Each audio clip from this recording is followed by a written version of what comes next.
Assalamu alaikum. Good afternoon, ladies and gentlemen.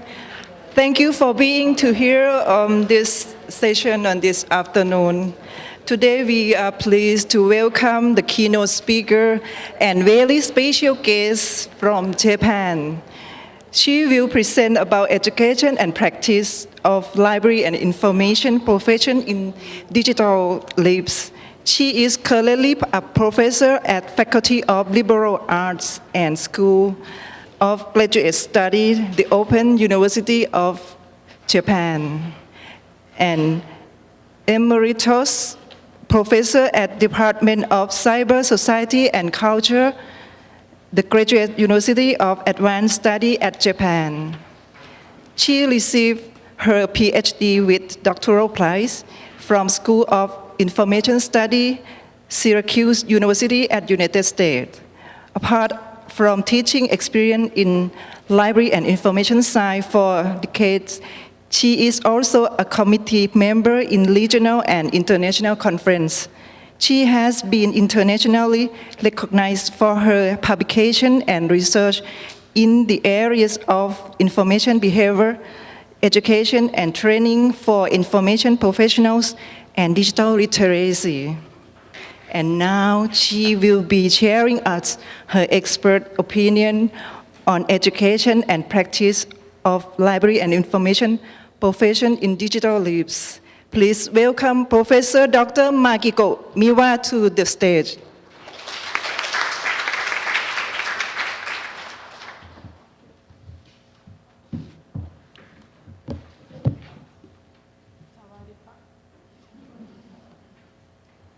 Thank you for coming, and maybe I have to use the microphone. Like this. Maybe we can just, yeah. Sorry. Thank you for thank you very much for inviting me to this special occasion. And today I'm going to talk about this topic, but when Pim sent me email asking to do this, maybe in July, and she gave me the freedom to choose a topic, whatever I want to talk. And because my research area is information behavior and digital literacy training, and also education, and because of the theme of this conference, I chose this topic. And I just been involved with the research in library and information science, education for almost 15 years. So I'm going to just reflect on my experience and also add some comments based on my opinion. So let me start.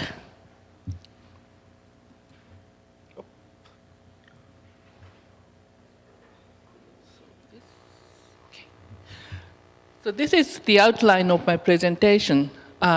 First, I'm going to talk a little bit about my professional life, just to reflect on how IT changed our profession. And then what's happening in libraries, all these different kind of libraries in these days. And then I've been involved in, as I told you, that research on library and information science education. So I'm going to just review these studies. And then finally, I'm going to talk about the future. And before I start, I just promise you that my presentation will be in 60 minutes instead of 90 minutes, so that you can just go out for dinner a bit earlier.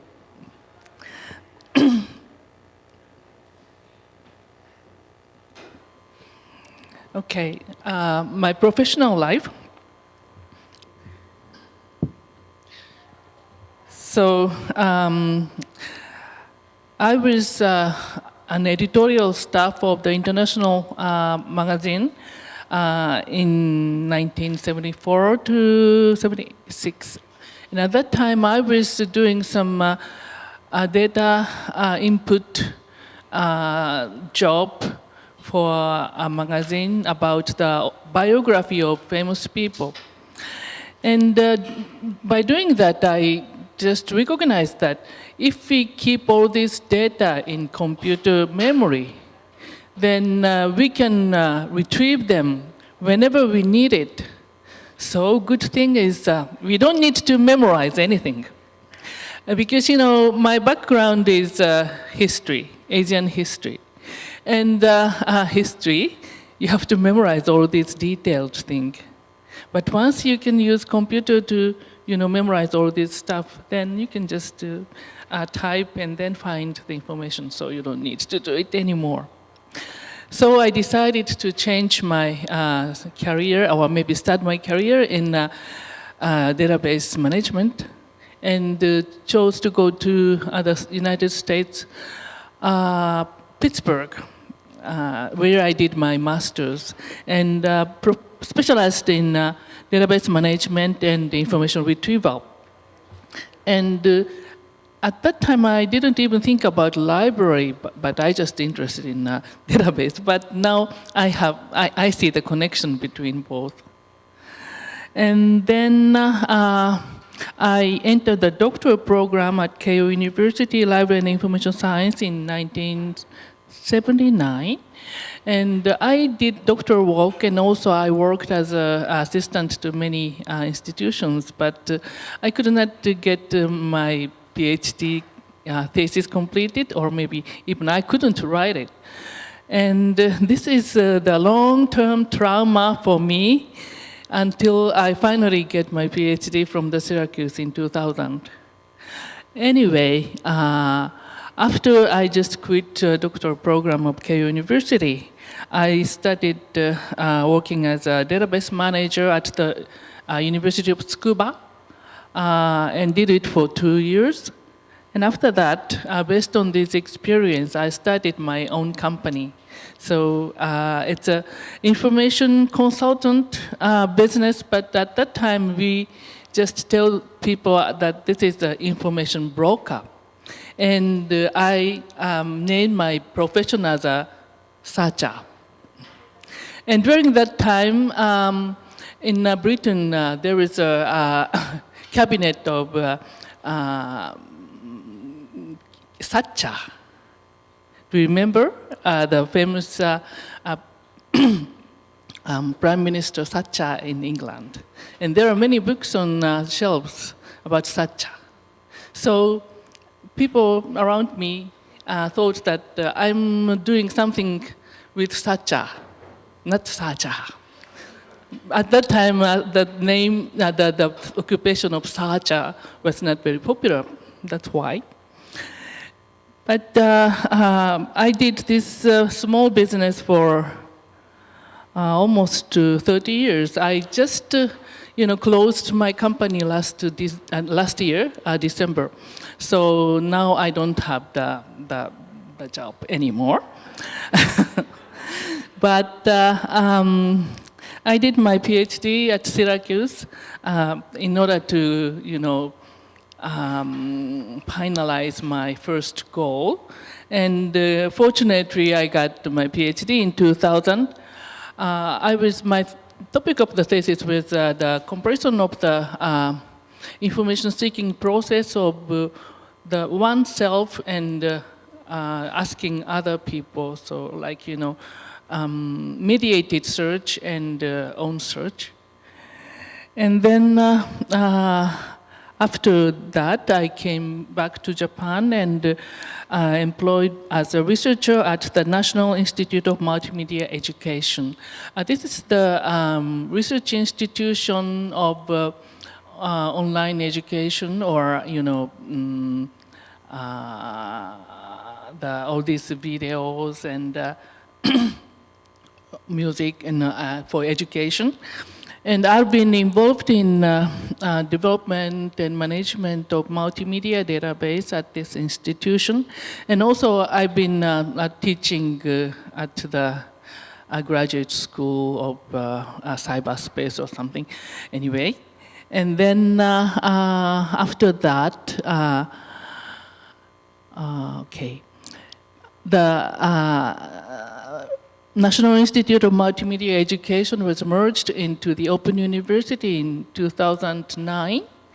And we as researchers are forced to start teaching using TV and online and face-to-face. So since then, I've been teaching several courses, but also I've been leading one project of, information literacy or digital literacy education of our students. By the way, our students' age is relatively high compared to other universities. In general, in Japanese university, the undergraduate students are concentrated on age between 18 to maybe 22 or 23. But our students, 30% of our students are over age of 50. And some of them are over 60. And when I did some course, I'm a face-to-face course, one of the students was over 90 years old, but they want to learn how to, use PC and how to find information and web and these things. So anyway, this is what I'm doing now. And what? Okay, when I was doing the information professionals, working as the information professionals, areas of frequently requested information are health and medical information by medical institutions and pharmaceutical companies, and the business information from big business or maybe small business, and the science and technology information, mainly patent information from large companies, and legal information. And sometimes, university and researchers ask us to find information on some research for some research articles and conferences and so on. So I believe that in these 4 areas are the target area of information professionals, and I think the trend is still going on. And I'm going to talk about it a bit later. But, okay, so I just try to, put the chronological order, what is my professional experience and what happened in libraries. So in 1950s, we have bibliographic databases like chemical labs. In 1950s, there was a grant field project, which is the evaluation of information retrieval system, the basis. And this doesn't change too much. And in the 60s, there is a bibliographic database, chemical abstract, and medlas. Do you know this? Maybe very few people, but maybe, okay, good. And then, okay, MAC, Machine Readable Catalog. Who knows this term? Okay. This is, before the MAC came into the library, machine readable cataloging, we have the book card, or catalogs, cards. And all these paper cards are digitized, and now we have opaque.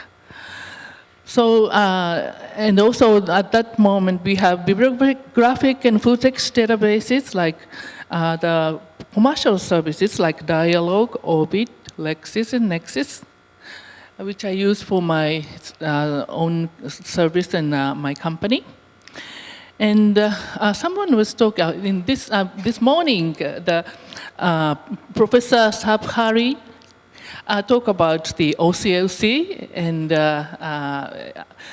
the common trait of us. Is I was also working at the library in Pittsburgh and did the cataloging of not Thai book, but Japanese books. So there's still some record in that OCLC database. And then in 1990s, there is a commercial internet services and web services. And this changed completely changed our occupation, particularly the searcher.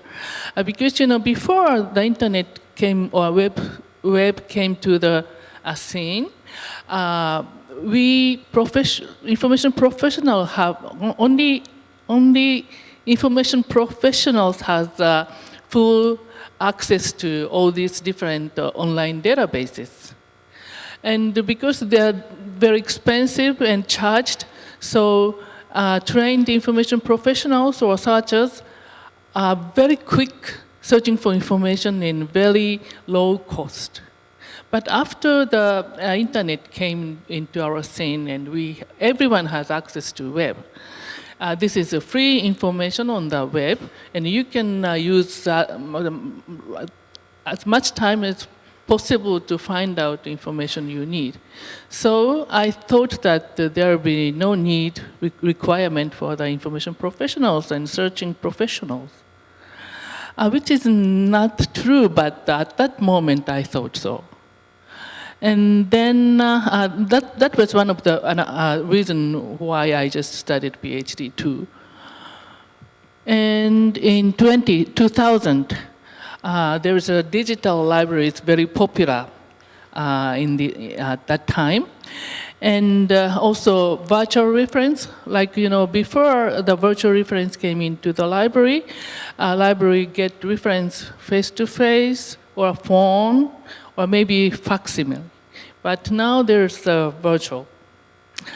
And LDF, Federated Search, eBooks, Dublin Core, FLBL, Institutional Repository, online bookstore like Amazon, and e-learning. So some of them are not directly related to the libraries, but indirectly have impact on library services.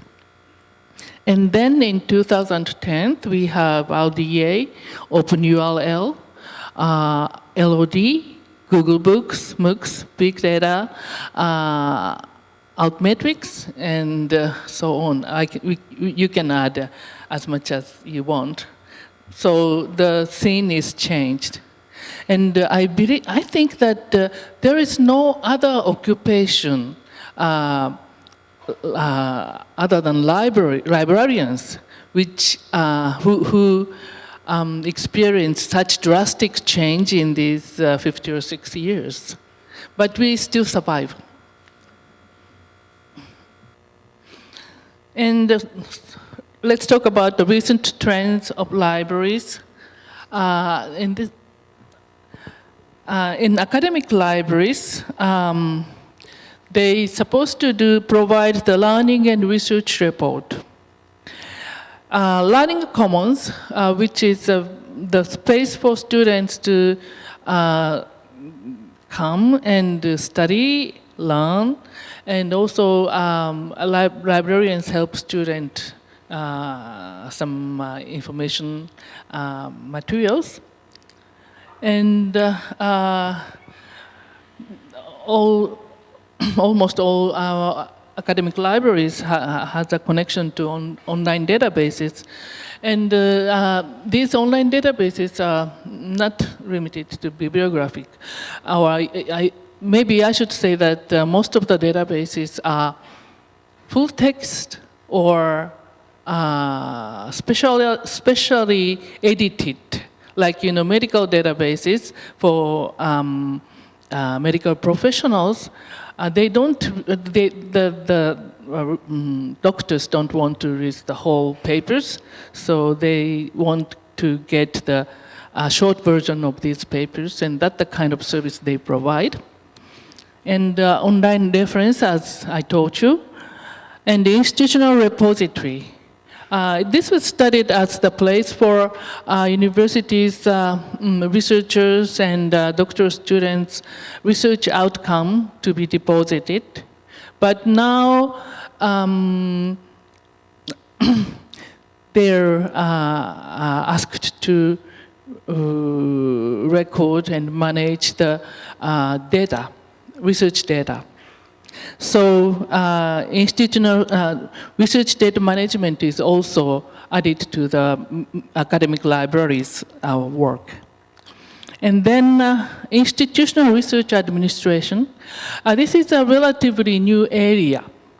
And the institutional research means like using the bibliometrics to, rank the universities and college. And because library has access to all these databases of bibliometrics, so librarians are frequently asked to provide the basic data for research, institutional research. And in these days, in addition to bibliographic citation analysis, they use altermetrics, like, how often people are mentioned in Facebook, and how often some articles are recognized in some social media or so on. So the institutional research administration is very close to the library's work. And then, of course, digital archiving. And this is not limited to the archiving of research data, but also internal document. And also learning analytics. Because of the